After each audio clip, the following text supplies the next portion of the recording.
We base all our teachings on the Bible. A problem with this statement is that it implies that you accurately understand the Bible, and that not only is your translation accurate, but so is your interpretation. Is it possible that a teaching based on a Bible account is just flat out wrong? That the lesson that you're supposed to learn, the principle, is a complete misinterpretation? Let's briefly consider one Bible account that is frequently used at meetings and in literature of Jehovah's Witnesses. Mark chapter 12 discusses the needy widow who dropped in just 2 small coins of little value. What lesson was Jesus teaching his disciples? Well, here's how it's explained by an agent of the one true channel, the fallible, uninspired governing body. As you know, for over 130 years, this organization has never solicited for funds, and it is certainly not going to start now. As you might have sensed, I am not shy about this subject. We are encouraged not to withhold what is good. And I might mention that this is true even of publishers in less affluent countries. If our heart is willing, there is usually something we can do, even if it is merely offering 2 small coins of very little value, as the poor widow did. And how did Jesus feel about her for doing this? He highly praised her. A small donation from each of many of Jehovah's people adds up to a large amount of dedicated funds that can be used powerfully by Jehovah's organization.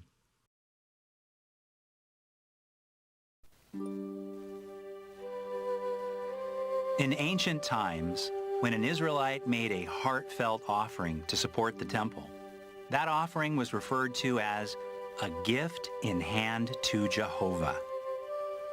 When we give from our heart, we are expressing our love for him, and that is the best gift we can give him. At Luke 21 and verses 2 to 4, we're reminded that Jesus took note of the contribution of a needy widow. In just a few verses, we learn that this woman, although poor, displayed a generous spirit. As Jesus took note of the needy widow, you can be assured that Jehovah takes note of your sacrifices and your kind gifts.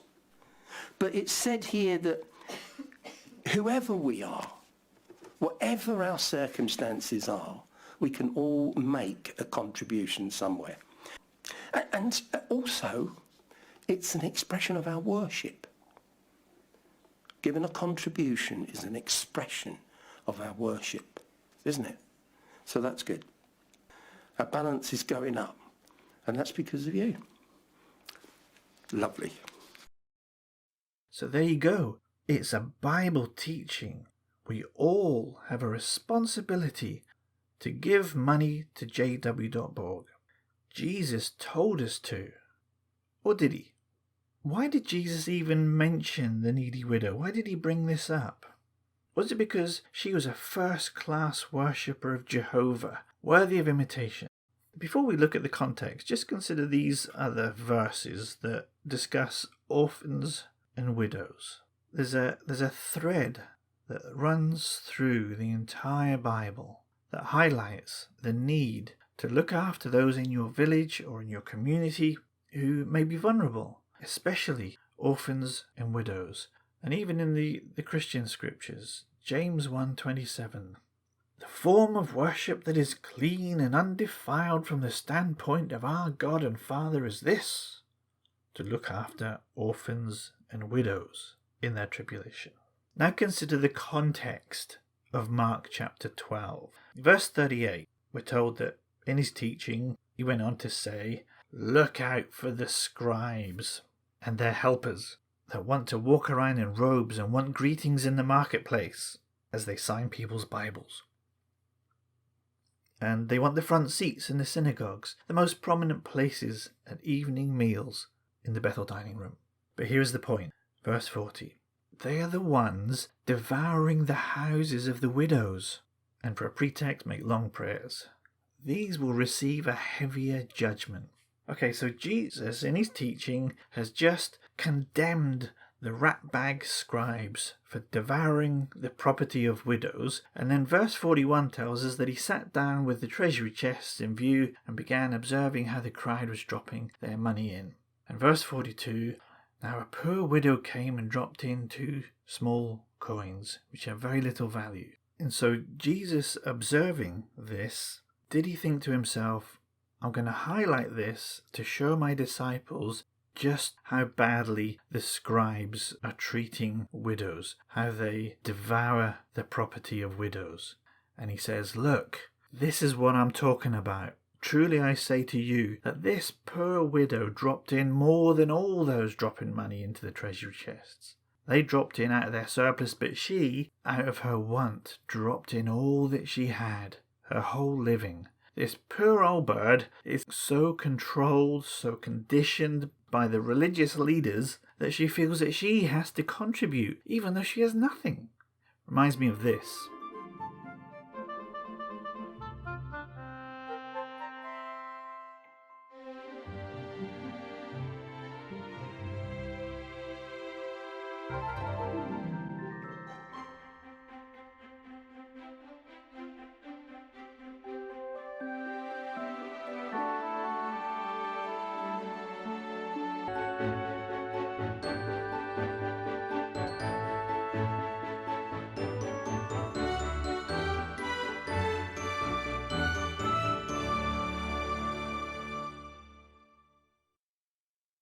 In neither of the 2 Gospels that mention the widow's mite does Jesus say that she was a good example, or you should imitate her. I'm sure Sophia in the cartoon had a similar income to the widow, and again there it's been encouraged. Don't even have an ice cream. Hand over your only coin. Give it to the organisation. And the irony is, for the widow's mite story, if you look into the next chapter, Mark 13, the very next words, it says that as they were leaving, someone says, look at the temple with all its lovely big stones. Isn't it amazing? And Jesus says, yeah, well, the day is coming when this whole place is going to be destroyed. Why would Jesus recommend people donate their last penny to an organisation that he knew was going to be destroyed? Now, there's always been con men willing to prey on the hearts and minds of kind, generous, sheep-like people. They can take any Bible story and add their interpretation, add their principle to help guide you. This is the lesson. This is how you should live your life. And JEHOVAH'S is constantly telling people to donate to the organisation. Even in this month's broadcast, Tony mentions money. Whom should we honor? Of course, Jehovah is worthy of honor. How do we give him honor? There are many ways. We show him honor by contributing financially to the worldwide educational work that he's directing through his Son and Holy Spirit. So God made the universe, but he's a little bit short of cash right now. And like the scribes, this organisation guilts even the poorest of people into handing over money. Jehovah's Witnesses claim to follow what they read in the Bible, and they claim to emulate the 1st century example. Well, they are certainly doing a great job of imitating the scribes and Pharisees. Oh, before I go, a friend of mine has just started a new YouTube channel. If you've got a few minutes, pop over to her channel. She just got the 1 video up, but great things to come there. Her channel is going to explore the peculiar species known as Wombaticus that has a lot of similarities to Jehovah's Witnesses. You'll know what I mean when you go over there. Be sure to subscribe so that you get a notification of our next video. I'll put the link in the description and a link at the end of this video. Thanks for watching. Don't forget to like, share and subscribe. And if you like this one, go watch this one or try a binge watch here.